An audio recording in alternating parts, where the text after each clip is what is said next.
तो हेलो दोस्तों, जो हम लोगों ने पॉलिटिकल कल्चर का टॉपिक डिस्कस किया था तो उसमें ये टॉपिक छूट गए थे, तो ये कट गया था बेसिकली। सीधे हम लोग यहाँ पर पहुँच गए थे। आई थिंक यहाँ पर हम लोग पहुँच गए थे मेल्टिंग पॉट मॉडल पे। बीच की चीज़ें छूट गई थी, तो इसको उसके लिए एक एडिशनल वीडियो है, इसमें आप उसको कवर कर लेंगे। हालांकि बहुत कम छूटा था, लेकिन ठीक है, आप लोगों ने याद दिलाया, उसके लिए धन्यवाद। चलिए इसको डिस्कस करते हैं। तो जो भूमिका संस्कृति है, रोल कल्चर है, ये आमंड एवं बरवा से रिलेटेड है। आमंड एवं बरवा से रिलेटेड है। तो यह एक उप संस्कृति है, सब कल्चर। इसका संबंध होमोजेनस राजनीतिक संस्कृति की बजाय हेट्रोजेनस यानी विजातीय राजनीतिक संस्कृति वाले देशों से होता है। विजातीय देशों में विभिन्न जनों के मूल, विश्वास, एटीट्यूड अलग अलग होते हैं, क्योंकि वे अलग अलग सांस्कृतिक पृष्ठभूमि से आते हैं। तो जो विभिन्न एलिट्स हैं, फॉर एग्जांपल जो नॉर्थ ईस्ट के एलिट हैं, उनके जो मूल्य हैं, उनके जो विश्वास हैं, एटीट्यूड्स हैं, अलग हैं। क्योंकि साउथ इंडियन के जो एलिट्स हैं, उनके जो एटीट्यूड्स हैं, उनके जो मूल्य हैं, विश्वास हैं, अलग हैं। तो ऐसा क्यों हो रहा है, डिफरेंस क्यों आ रहा है? बीजेपी जो पार्टी है वो नॉर्थ इंडिया में वोट पा रही है, लेकिन साउथ इंडिया में उसका डब्बा खाली क्यों है कर्नाटक के बाद? क्यों? क्योंकि वहाँ की जो संस्कृति है, वहाँ के जो मूल्य हैं, एटीट्यूड्स हैं, अलग हैं। वहाँ की जो सांस्कृतिक पृष्ठभूमि है, अलग है। तो जहाँ जहाँ हमारी सांस्कृतिक पृष्ठभूमि बदलती रहती है, तो वैसे वैसे हमारा जो पॉलिटिकल एटीट्यूड्स है वो भी चेंज होता जाता है। तो भूमिका संस्कृति याद रखिएगा, आमंड एवं बरवा से रिलेटेड है। आमंड एवं बरवा का दृष्टिकोण राजनीतिक संस्कृति की सजातीय होमोजेनस मानता है। तो आमंड एवं बरवा दृष्टिकोण राजनीतिक संस्कृति को, पॉलिटिकल कल्चर को होमोजेनस मानता है। ऐसा करते समय वो राजनीतिक उप संस्कृतियों की ओर कम ध्यान देते हैं और विखंडन एवं सामाजिक संघर्ष को छिपाने की कोशिश करते हैं। तो बेसिकली आमंड एवं बरवा जो पॉलिटिकल कल्चर है उसे होमोजेनस मानते हैं। तो किसी भी देश में होमोजेनस कल्चर नहीं होता। जैसे भारत में ही नॉर्थ इंडिया का कल्चर अलग है, पॉलिटिकल कल्चर, और साउथ इंडिया का अलग है। तो आप अगर होमोजेनस मान रहे हो तो इसका मतलब क्या है? आप विखंडन और जो सामाजिक संघर्ष है नॉर्थ वर्सेस साउथ में, उसको आप छिपाने का कहीं ना कहीं प्रयास कर रहे हो।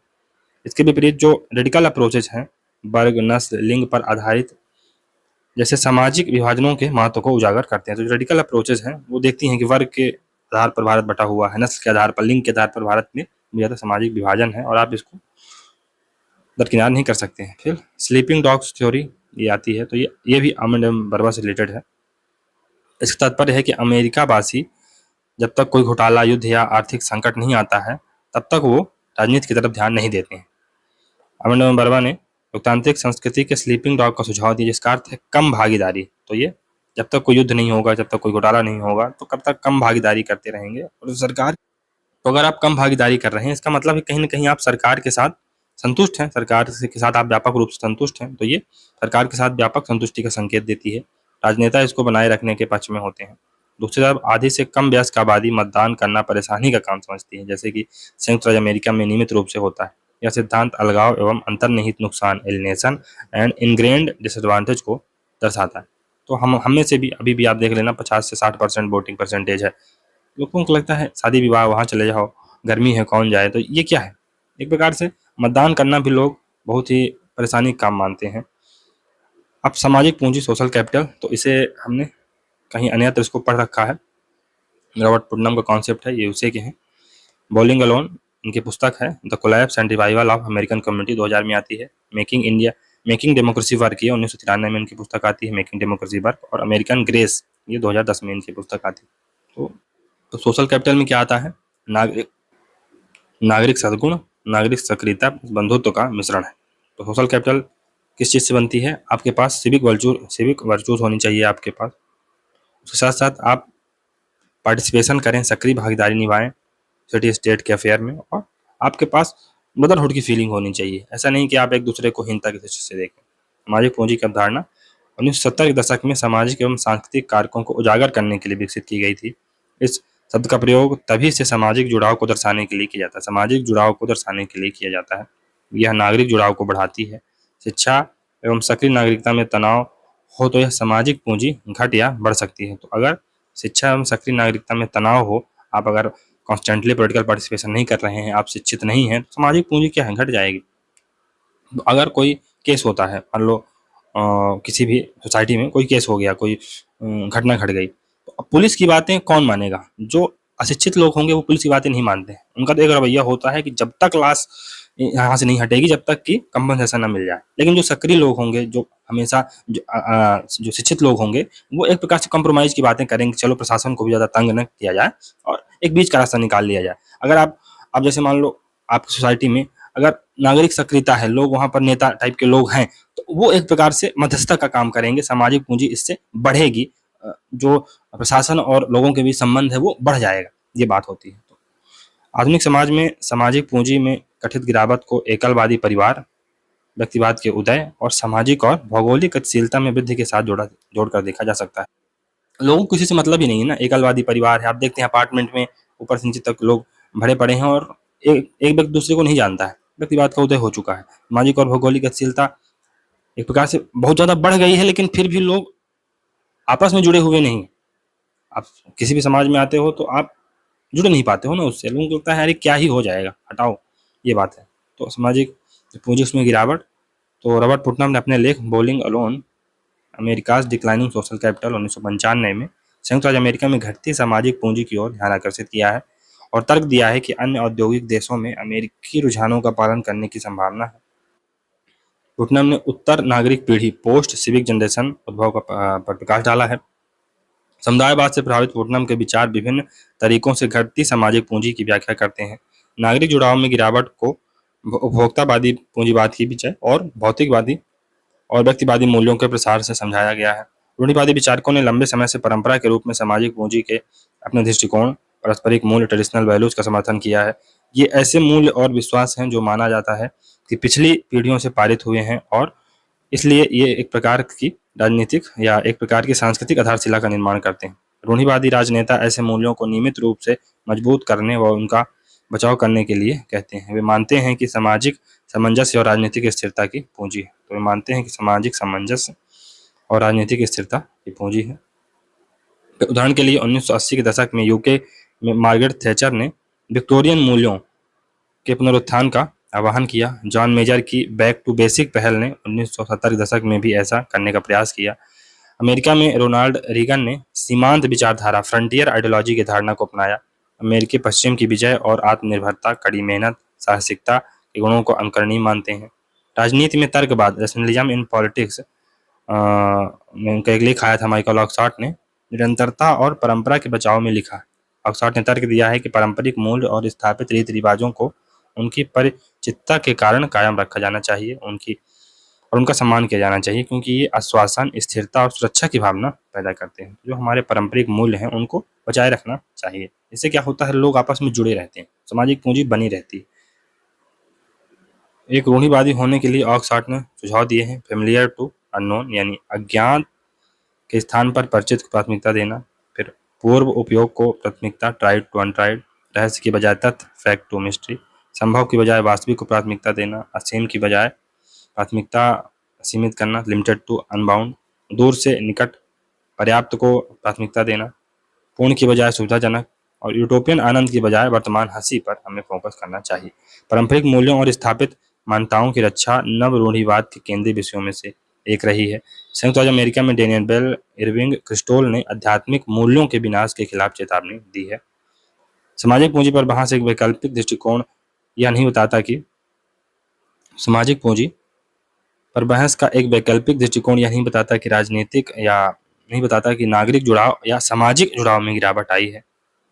जो सेकंड ARC आई थी 2005 में, इसके अध्यक्ष वीरप्पा मोइली थे। इन्हें सामाजिक पूंजी कोलन एक सोशल कैपिटल कोलन अशेयर डेस्टिनी, सामाजिक पूंजी कोलन साझी नीति शीर्षक रिपोर्ट प्रस्तुत की और उसमें 19(1)(सी) में सामाजिक पूंजी को बढ़ाता है। जो हमारा आर्टिकल है 19(1)(ग), ये एक प्रकार से सामाजिक पूंजी को बढ़ाता है, क्योंकि यहाँ पर कोऑपरेटिव सोसाइटी वगैरह की एक प्रकार से स्थापना की बात की गई है। फिर हमें ये अधिकार दिया गया है कि हम लोग ऑर्गेनाइजेशन बना सकते हैं और अपनी जो बातें हैं उनको प्रकट कर सकते हैं।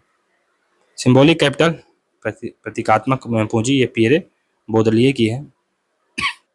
तो पियरे बोर्दिये ने कई प्रकार की पूंजी बताई है। इसमें 3 प्रकार इस प्रकार हैं, सोशल कैपिटल, कल्चरल कैपिटल या सिंबॉलिक कैपिटल। प्रतीकात्मक पूंजी, सामाजिक पूंजी और सांस्कृतिक पूंजी।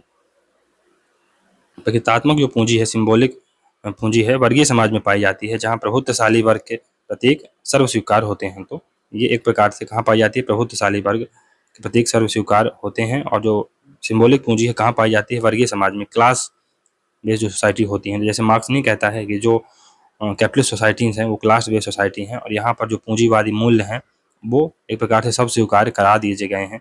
एक प्रकार से जो मैन्युफैक्चरिंग ऑफ कंसेंट का काम किया गया है, और पूंजीवादी मूल्यों, रहन सहन, उनकी जो खान पान पद्धति है पूरे विश्व में छा टाइप की गई है, और सब लोग अमेरिकन संस्कृति को ही सर्वोपरि मानने लगे हैं।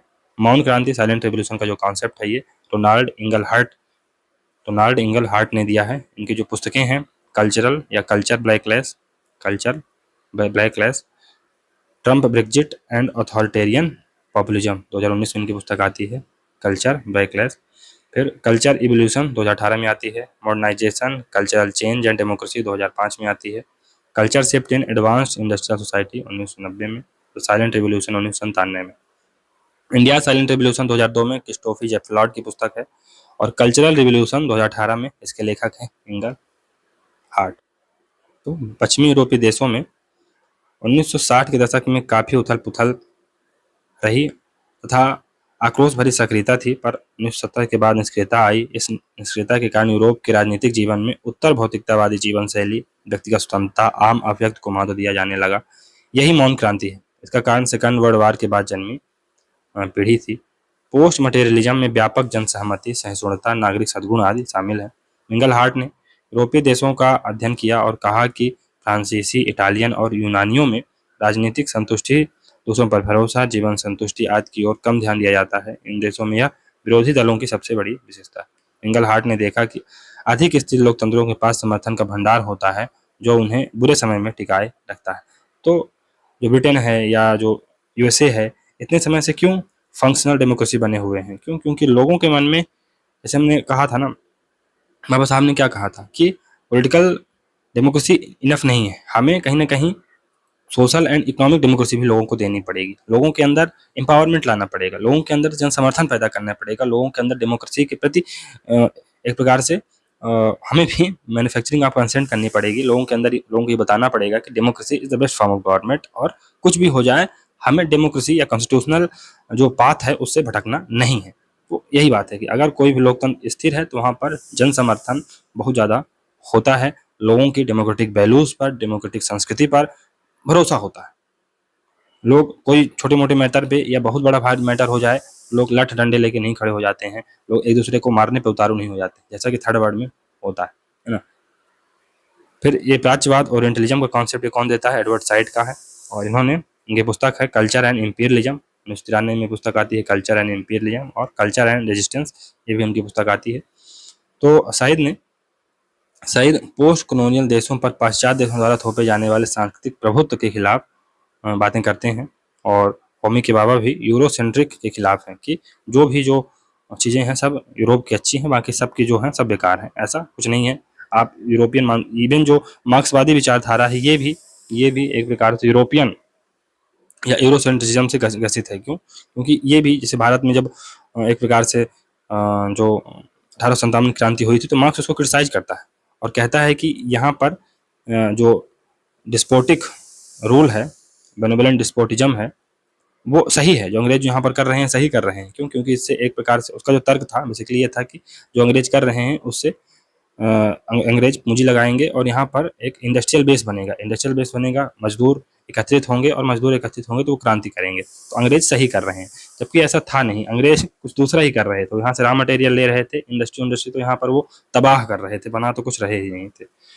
तो चलिए, ये अपना इतिहास तो हमने पढ़ाया है, मेल्टिंग पॉट और साउथ बाउल या एकलवादी जो संस्कृति है इसका हमने पढ़ाया है। तो चलिए, थोड़ा सा छूट गया था इसलिए इसको कवर करने का प्रयास किया गया। होप कि आप लोग वीडियो को लाइक करेंगे और सब्सक्राइब करेंगे चैनल को, ज़्यादा से ज़्यादा शेयर करने का प्रयास करिए। और अच्छा लगा कि आप लोग वीडियो को देख रहे हैं। तो चलिए मिलते हैं अगले वीडियो में, तो के लिए goodbye, thank you very much for discussion.